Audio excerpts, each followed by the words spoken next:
Hi everyone, this is Heather Lottinen from the Flourish.Academy, where our goal is to empower, educate, and elevate you to create a life that you love through the art and business of photography.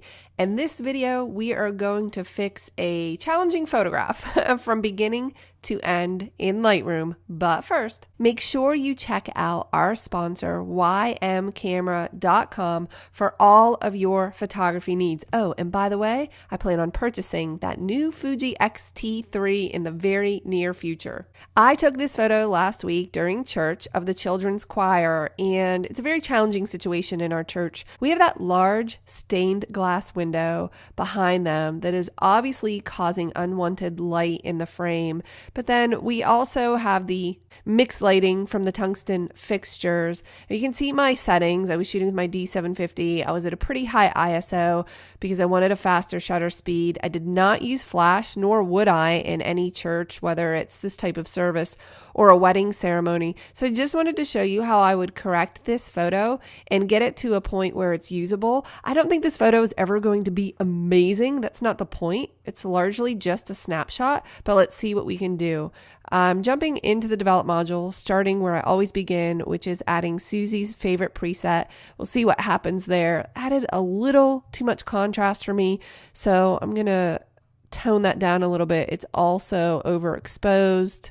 I'm not sure the direction I want to head with this lighting in terms of temperature or tint. Usually I'm able to gauge that and just adjust the sliders. But when this happens, what I like to do is choose the white balance selector. It's W on the keyboard.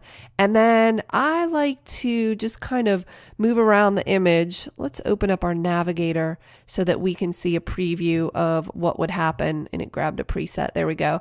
Okay, so I'm just going to move my cursor around the image, and I can see in the navigator a preview of what would happen, for instance, if I clicked right here. Now, the white balance selector is asking me for a target neutral, and the definition of a neutral color is that which the RGB values are the same: red, green, and blue. So you're looking for something that's basically neutral, not necessarily white. So I could click on her sweater and then, whoa, it's way too blue. I could click on her dress and see what happens. Wow, even worse. Let's click down here.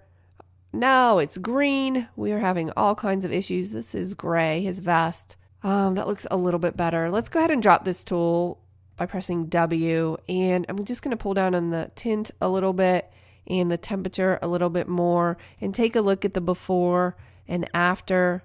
It's looking a little bit better. And you know what? Sometimes when I'm working on an image like this, I'm thinking this mixed lighting is just insane and I don't like it. And I'm not sure that I'll ever be able to correct it so that I do. So let's go into our profile browser and check out some of these black and white profiles that maybe we could assign to this. Something that keeps everything looking nice and clean. I'm not looking for super contrast or an artsy black and white. I'm just looking for a very clean black and white conversion. And as I go down this panel, they just keep getting crazier. So let's start back at the top and look at this black and white 1 verse 2. They're just working with the colors a little bit different. I'm going to go ahead and select this 2. Close this browser. There we go. Like that is black and white much better. But I want to talk about the haze that's coming from the window on the right of the frame. So we could play with the dehaze slider and bring that up. But then what happens is on the left, we have the other children that are just getting a little bit too contrasty. So the way I would approach this is by pressing M on my keyboard in order to select the graduated filter tool. Now I have some settings dialed in here, so I'm going to hold down Alt or Option on the keyboard and click the word reset. And I know I want to use the dehaze slider to impact this, and I'm not sure that amount, so I'm just going to click and drag over this way in order to add that adjustment. And then I'm just going to start playing with this slider to see what I can do to make that look a little bit better. And actually, I think that looks really good. Let's drop this tool with an M on the keyboard and take a look at the overall before and after.